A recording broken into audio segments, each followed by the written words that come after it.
3월 10일 말씀을 실제 같이 확인하겠습니다. 제목 읽으시죠. 사단의 특징을 가지고 있지 마십시오. 어디에서요? 우리 혼에서 육신적인 반응들에서 사단의 특징을 자기도 모르게 나타낼 수 있죠. 우리는 하나님의 생명을 가지고 있습니다. 우리의 본성은 하나님이 가지고 있는 본성과 똑같은 본성인 거죠. 그래서 우리가 그리스도 안에서 누구인지를 인식하고 의식하는 게 중요하고, 이것이 무의식적인 의식이 되게 하고 있는 거죠. 사단의 특징은 언제 나타났습니까? 에덴 동산에서 사단이 뱀 안에 들어가 가지고 아담과 하와를 속일 때, 하와를 속이고 아담을 범죄케 했을 때 한 거죠. 사단의 특징 중에 하나는 사람을 뒤에서 조종하려고 하는 겁니다. 속이는 거죠. 거짓말하고 결국은 멸망시키는 게 그의 특징입니다. 성경 말씀 읽겠습니다. 이후에는 내가 너희와 말을 많이 하지 아니하리니 이 세상의 임금이 오겠음이라. 그러나 그는 내게 관계할 것이 없으니. 분명히 말씀했습니다. 이 세상의 임금인 사단은 주님과 관계할 것이 없고 주님과 함께할 것이 아무것도 없습니다. 우리에게도 마찬가지입니다. 사단은 우리와 관계할 것이, 함께할 것이 아무것도 없습니다. 우리가 전혀 틈을 내주지 않는다면 우리는 그리스도 안에 있고 바른 고백으로 말미암아 그리스도라고 하는 거대한 보우산 안에 있는 것입니다. 우리는 우산 밖으로 결코 나가지 않습니다. 사단은 그에게 속한 이기심이나 탐욕 같은 걸 가지고 있는 사람들을 쉽게 사용할 수 있습니다. 이기적인 사람은 하나님의 사랑 안에서 행하고 있지 않습니다. 사랑은 이기심을 다스립니다. 하나님의 사랑은 은혜롭습니다. 심령 속의 이기심은 사단의 영향력에 자리를 내어주는 것과 같습니다. 사단은 이기심의 주인이기 때문입니다.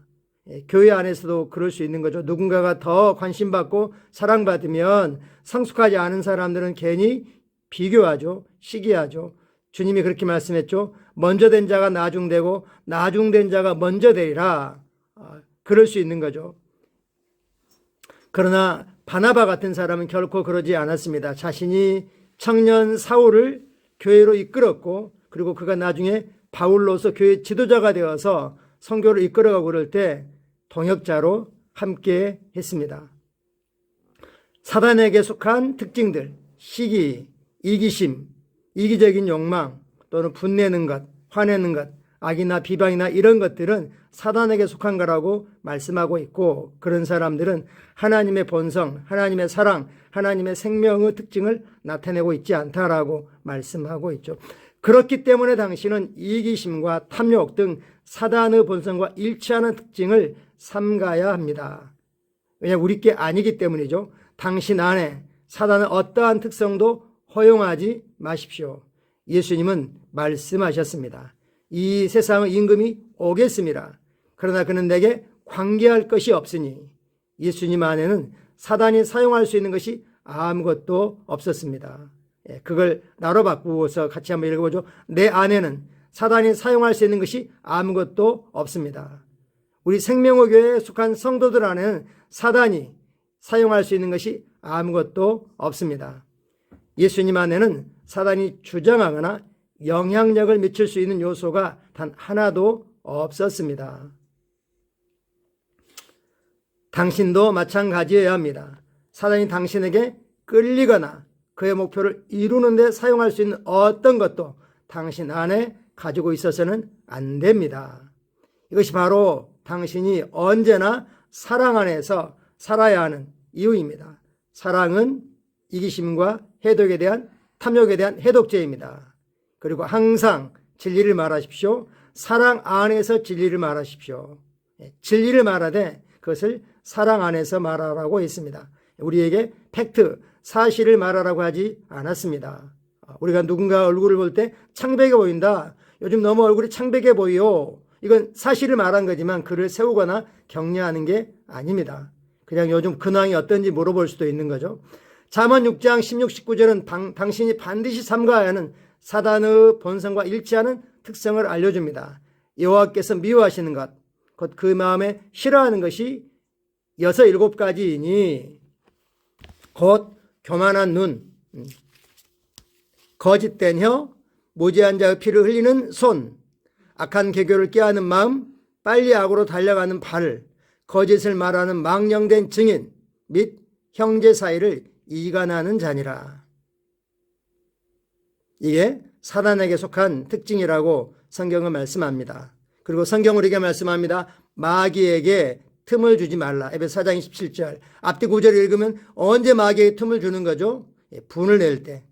분을 내어도 죄를 짓지 말고 해가 지도록 분을 품지 말고 마귀에게 틈을 내주지 말라라고 말씀하십니다. 그리고 사람이 분을 내는 것이 하나님의 의를 이루는 게 아니라고 성경은 말씀하고 있습니다.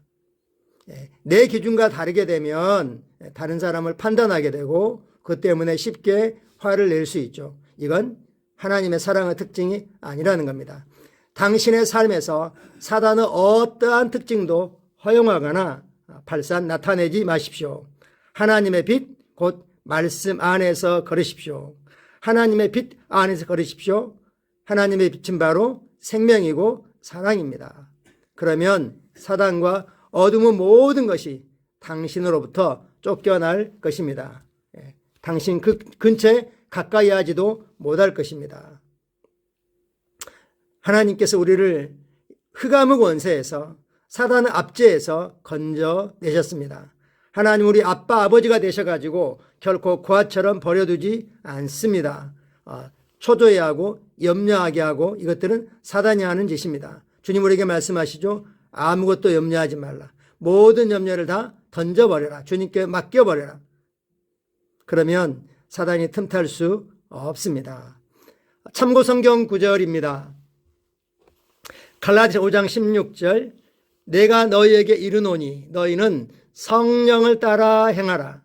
성령을 따라 걸어다녀라. 그리하면 육체의 욕심을 이루지 아니하리라. 성령님과 함께 성령 인도를 받아서 성령 안에서 먹든지 마시든지 무엇을 하든지 행하라고 말씀합니다. 그러면 육체의 욕심, 인간적인 변화되지 않은 그러한 특징들이 성령을 대적하는데 결코 승리할 수 없다고 말씀하십니다. 고린도전서 13장 4절부터 8절까지를 확대 번역으로 사랑의 특징을 읽어보라고 있습니다. 그래서 확대 번역은 의미를 더 강조해서 번역한 거죠. 같이 한번 확인해 보겠습니다. 사랑은 오래 견디고 인내심과 친절합니다. 사랑은 시기하거나 질투로 끌어오르지 않습니다. 사랑은 자랑하거나 화려하지 않습니다. 사랑은 거만하게 자신을 드러내지 않습니다. 사랑은 자만하지 오만하고 교만하게 부풀려지지 않습니다. 사랑은 무례하게 즉 버릇없게 행하지 않습니다. 사랑은 부끄러운 행동을 하지 않습니다. 사랑, 우리 안에 있는 하나님의 사랑은 자신을 추구하지 않기 때문에 자신의 권리나 자신의 고유한 방식을 고집하지 않습니다. 사랑은 예민하거나 초조하거나 분노하지 않습니다. 사랑은 자신에게 행하진 악을 고려하지 않습니다. 사랑은 고통받는 잘못, 내가 받게 된 그 잘못에 관심을 기울이지 않습니다. 사랑은 불공정과 부당함을 기뻐하지 않고 옳음과 진실이 승리할 때 기뻐합니다. 사랑은 그 어떤 것도 닥쳐오는 모든 것을 견뎌냅니다. 사랑은 언제나 모든 사람의 최고를 믿을 준비가 되어 있습니다. 사랑의 소망은 어떤 상황에서도 사라지지 않습니다. 사랑은 약해지지 않고 모든 것을 견뎌냅니다. 사랑은 절대 실패하지 않습니다.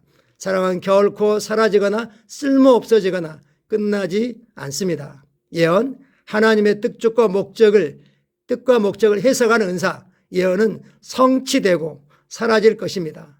방언에 관해서는 방언은 디스트로이드, 파괴되고 그칠 것입니다. 지식에 관해서도 지식도 사라질 것입니다. 그 가치를 잃고 진리로 대체될 것입니다.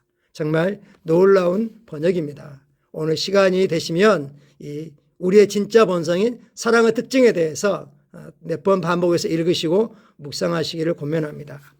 야고보서 4장 7절 말씀입니다. 그런즉 너희는 하나님께 복종하라.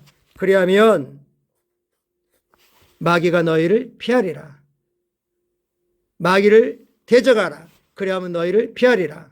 마귀를 대적하지 않고 내비두면 자꾸 달라붙어서 귀찮게 하고 도적질하고 죽이고 멸망시키리라 라고 말씀하는 것과 같은 거죠. 우리 삶의 마귀 특징, 나보다 남이 잘 될 때 그것을 우리는 기뻐합니다. 너를 축복하는 자를 내가 축복하고 너를 저주하는 자를 내가 저주하리라. 우리는 축복하는 자입니다. 할렐루야. 같이 고백하겠습니다.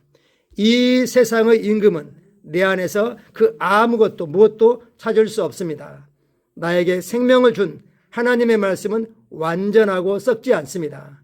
그러면 내 안에는 어둠이 전혀 없고 생명의 빛만 가득합니다. 내 삶에는 어둠을 만들어내는 요소가 단 하나도 없습니다. 내가 하는 모든 일에서 나의 동기는 언제나 올바르며 이기적이지 않습니다. 성령으로 말미암아 하나님의 사랑이 내 마음에 부은 바 되었습니다. 아멘. 주님께서 우리에게 하셔야 할 일을 다 끝내셨습니다. 예수님께서, 하나님께서 저 안식 안에 쉬심과 같이 우리도 주님의 그 샬롬 안에서 완전한 안식을 누리고 있습니다. 오늘도 어떤 염려도 없이, 어떤 두려움도 없이, 남과 비교하거나 이기심 없이 믿음으로 사랑의 본성을, 하나님의 생명의 본성을 가장 가까이 있는 사람부터 나타내기를 축복합니다. 우리가 낯선 사람에게 아무에게나 막 함부로 대하거나 그러지 않죠. 근데 너무 친밀하고 친숙해졌기 때문에 그냥 쉽게 자연적인 반응을 보일 때가 있습니다. 오늘만 의도적으로 의식하고 할 때 그런 특징들이 더 많이 나타날 기회가 있을 겁니다. 그럴 때마다 바른 고백으로 빠져나오고 승리하시기를 축복합니다. 감사합니다.